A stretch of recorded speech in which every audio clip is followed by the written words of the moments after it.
In March 1989, while thousands of American college students crossed into Matamoros, Tamaulipas, chasing cheap beer and nights that blurred into sunrise, Mark Kilroy, a 21-year-old University of Texas student, arrived believing Mexico was temporary, a place you entered drunk and left laughing. He came with friends. They planned tequila, stories. One of them would later remember Mark joking, "We'll be back before Monday." It sounded harmless. It always does. What Mark did not know was that hours earlier, miles away, inside a small wooden shack, hidden behind a corral at Rancho Santa Elena, a man was furious. Not because someone had died, but because they had died wrong. The man was Adolfo de Jesus Constanzo, and he believed in rules. The offering was supposed to scream. Candlelight flickered against dirt-stained walls. Blood dripped into a clay pot. A headless turtle lay near a goat's severed head. Rum and cigar smoke clung to the air. The man on the floor, a drug dealer, had been raped,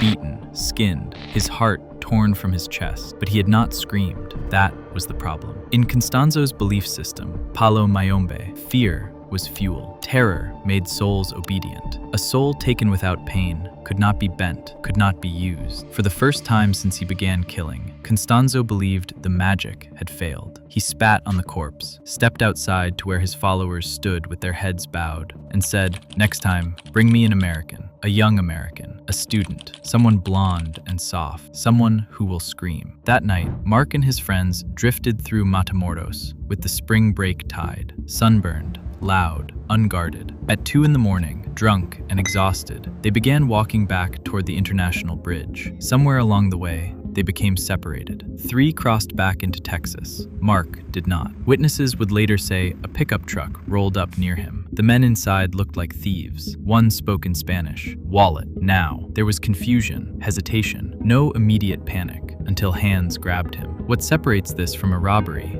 is what followed. There were no ATMs, no ransom calls, no demands. The truck turned off the main road and disappeared into farmland, toward a place already prepared. Rancho Santa Elena sat outside Matamoros, disguised as a smuggling outpost. Warehouse, livestock, dirt roads worn smooth by pickup tires. Nothing about it seemed unusual. That was the point. Hidden behind the warehouse was the shack no one noticed. Inside it sat the Nganga, a heavy iron cauldron believed to house spirits, filled with blood, animal remains, human bones, and soil taken from graves. Mark arrived bound and blindfolded in the back of a blue Suburban. The caretaker, a poor man named Domingo, would later say he saw the blonde American alive the next morning. He felt sorry for him. He brought him eggs and water. Then the bosses came and took him away. That afternoon, Constanzo arrived from Mexico City, calm, precise, dressed in white. He believed fear had to be sustained, pain prolonged. One follower later said Constanzo ordered them to keep the victim alive longer so the energy would stay strong. Inside the shack,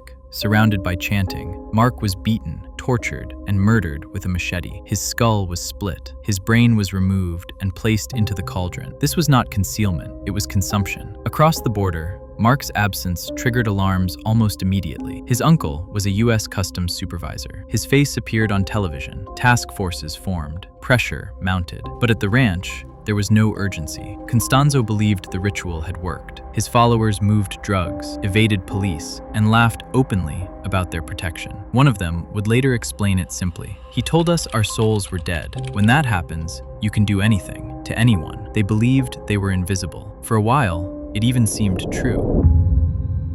In early April 1989, that belief turned reckless. On April 1st, Mexican federal narcotics agents set up an impromptu checkpoint outside Matamoros. Near sunset, a shiny red pickup blew through without slowing. The driver stared straight ahead, as if the agents did not exist. It was little Serafin Hernandez, a college student from a known smuggling family. When agents followed him to a ranch and later returned to look around, they noticed something strange in a blue Suburban, a cement head with a permanent grimace, its eyes and mouth made of seashells. When the description reached Juan Benitez Ayala, his tone changed instantly. He recognized the figure, Elegua, the trickster god of Santeria, believed to blind police and turn bullets aside. "It means we've got brujos," he said, witches. What troubled him was not magic, but placement. The Hernandez family were traffickers, not mystics, yet their failing operation had reversed overnight. Benitez ordered surveillance, not arrests. DEA contacts traced the Suburban 9/11's car phone and discovered 10 more, all registered openly to Hernandez Ranches, Inc. No aliases, no caution. Listening in, Benitez heard little Serafine brag about a massive marijuana shipment moved successfully across the river. He also heard a name spoken with reverence, El Padrino. Constanzo, learning police had visited the ranch, did not flee. He drove carefully through Brownsville, obeying traffic laws, stopping at an herb store to search for ritual ingredients. When told a rare herb would take days, he snapped that he had no time. Trouble was brewing now. That afternoon, he performed another ceremony at the ranch. To his followers, police attention only confirmed their faith. On April 8th, despite knowing they were under investigation, the gang moved 1,800 pounds of marijuana across the Rio Grande.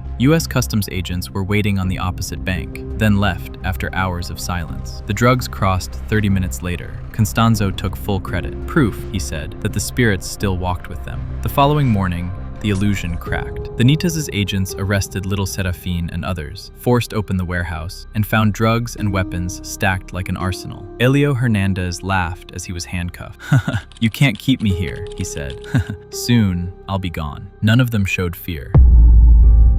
Interrogations resumed. Confidence eroded. Little Serafine was the first to break, speaking not with shame, but reverence. Yes, they smuggled drugs. Yes, they killed Mark Kilroy. It was not murder, he insisted. It was religion. He told us our souls were dead, he said. When that happens, you can do anything to anyone. He described how Mark was lured into a pickup with promises of a ride back to the bridge, blindfolded, bound, driven to the ranch. The next afternoon, when El Padrino arrived, followers gathered around the shack. Mark was stripped and dragged inside. The torture was deliberate. The fear had to last. A machete split his skull. His brain was placed into the nganga. The shack sat 300 meters from the warehouse police had searched repeatedly without noticing it. The cruelty was hidden, not by cleverness, but by expectation. As more suspects talked, the pattern became clear. The killings followed rules. When police pressure increased, sacrifices increased with it. Escalation was built into the belief system. One person did not wait for the net to close. Sara Maria Aldrete Villarreal, known inside the circle as La Madrina. Constanzo's high priestess, she enforced rituals and discipline, and she understood better than anyone how the belief system actually functioned. As bodies were uncovered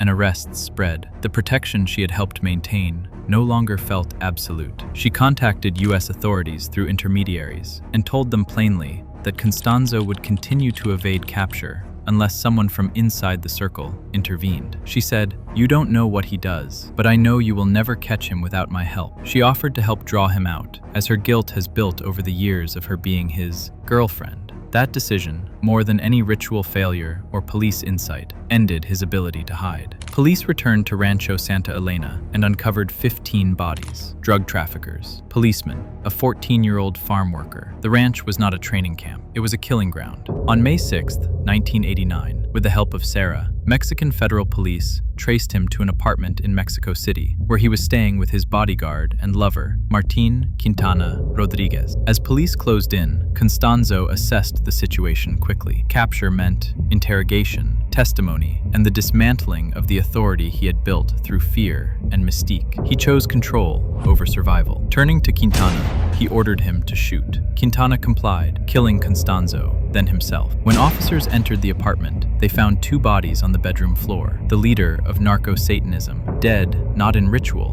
but in retreat. Members of his group were hunted and received long sentences, while cartel figures who had relied on Constanzo's protection were later arrested or killed. The magic had worn off and the spirits abandoned. Investigators described Rancho Santa Elena as one of the most disturbing crime scenes they had encountered. Rituals followed rules. Victims were selected deliberately. Violence justified by belief. Prosecutors emphasized that Constanzo was not insane. He was organized, methodical, and deliberate. Sara Maria Aldrete Villarreal was later sentenced to 62 years in prison.